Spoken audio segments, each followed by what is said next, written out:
যে এই যে গাওয়া হয় দাঁত চেপে কোলাপসেবল ইয়ে করে, বরিশ ধারা মাঝ শান্ত কেন ওয়াই বরিশ ধারা মাঝে ব্যাপারটা কি, কেন এই দমটা নেয় না? এ যুগে তারাই জন্ম নিয়েছে আজি, মন্দিরে তারা এসেছে ভক্ত সাজি, ঘাতক সৈন্যে ডাকি মারো মারো ওঠে হাঁকি। তোমার মনে হয় যে রবি ঠাকুরের গানকে বিকৃত, যত দিন গেছে বিকৃত হয়ে গেছে গান, নাকি সেটা ঠিক? দেখো, রবীন্দ্রনাথের গানে না নোটেশনটা যেটা করে দেওয়া আছে, আমরা পশ্চিমবঙ্গ রাজ্য সঙ্গীত একাডেমির স্কলার, আমি ওখানে শ্রদ্ধা শ্রীমতী মায়া সেন, ডক্টর শৈলেন দাস, সুবিনয় রায় মহাশয়, সুভাষ চৌধুরী মহাশয়, এনারা শিখিয়েছেন। কেউ কিন্তু এই ফরম্যাটে গাইতে বলেননি।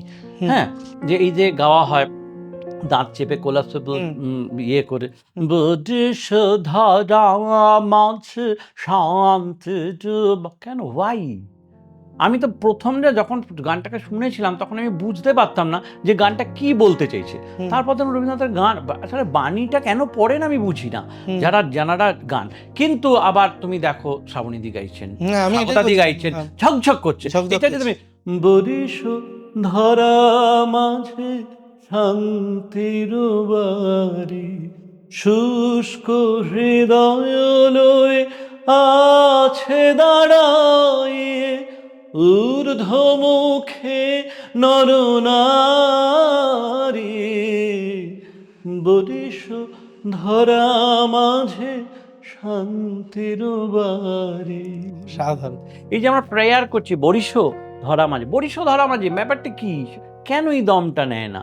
হ্যাঁ, রবীন্দ্রনাথ ভীষণ স্বয়ংসম্পূর্ণ একজন মানুষ।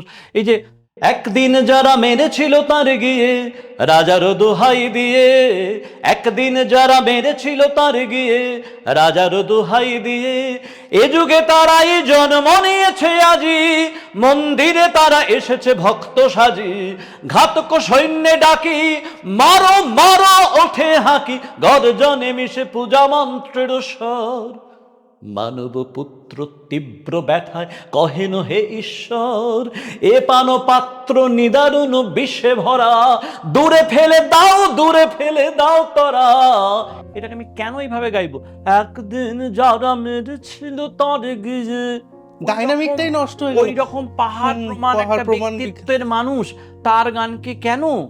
যিনি বলছেন আকাশ আমায় ভরলো আলোয়, আকাশ আমি ভরবো গানে, যার গানে এই প্রত্যয়, আকাশ আমাকে আলো দিয়েছো তো কি আছে, আকাশকে আমি গান দিচ্ছি, যার এই প্রত্যয়, তার গান কেন ভাবে গাইবো? এটা আমার সারা সবসময় এটা এই নিয়ে নচিদার সঙ্গে ভীষণ আলোচনা হয়, বলছে হ্যাঁ কেন কি যে করে। অথচ কোথাও কিন্তু তুমি আমাকে, আমি 100% চ্যালেঞ্জ করে বলছি, কোথাও নোটেশনে ন্যূনতম বিচ্যুতি পাবে না। রবীন্দ্রনাথ দেখাচ্ছেন এ কি আকুলতা ভুবনে, এ কি চঞ্চলতা পবনে, এ কি আকুলতা ভুবনে, যে এ কি আকুলতা ভুবনে, এই যে সার্বিক, এইটাই হচ্ছে রবীন্দ্রনাথ। মানে প্রত্যেকটা শব্দের জাস্টিফিকেশন সুরের সাথে, যে আমরা বলি যে কথা ও সুরের হরগৌরী মিলন হলে, এই জন্য রবীন্দ্রনাথ এখনো পর্যন্ত আজও পর্যন্ত কন্টেম্পোরারি। অসম্ভব। কি মানে তুমি গাইছো, আমার জাস্ট গুজবাম্পস দিচ্ছে এখানে। কিন্তু সত্যি কথা বলছি, এই আমি ছোটবেলায় যখন রবীন্দ্রসঙ্গীত শুনতাম, ঠিক আছে, কেন তোমার ভালো লাগবে? আমার ভালো লাগতো না। সত্যি কথা, আমি তখন আনন্দধারা বইছে ভুবনে, কেন আমি যদি আনন্দধারা বহিছে ভুবনে, আনন্দধারা বহিছে ভুবনে, দিন রজনী কত অমৃত রস উথলি যায়, অনন্ত গগনে আনন্দধারা বহিছে ভুবনে। কি অসাধারণ। এই সামগ্রিক একটা রবীন্দ্রনাথ ইউজ করলেন আজিয়ে আনন্দ সন্ধ্যা পূর্বী, এটা করুণ রাগকে ব্যবহার করলেন। আনন্দধারা বহিছে ভুবনে, এটা মালকোষের মতো একটা গম্ভীর প্রকৃতির রাগকে পুরো ছড়িয়ে দিলেন সারা বিশ্বের মধ্যে।